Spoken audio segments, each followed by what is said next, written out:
कोणतीही पूर्वतयारी न करता चौपट ते पाचपट फुलणारे आज पोह्याचे पापड केले। त्यासाठी 1 किलो पोहे 3 ते 4 तास उन्हामध्ये सुकवले.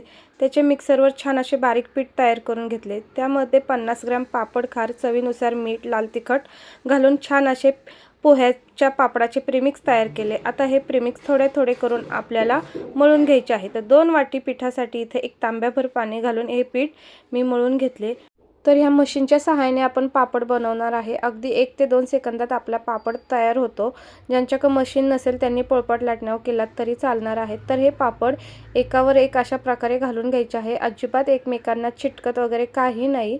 आता हे पापड एकदम असे उन्हामध्ये सुकवायचे। तर अगदी 4 ते 5 तासामध्ये हे पापड एकदम कडकडीत सुकतात।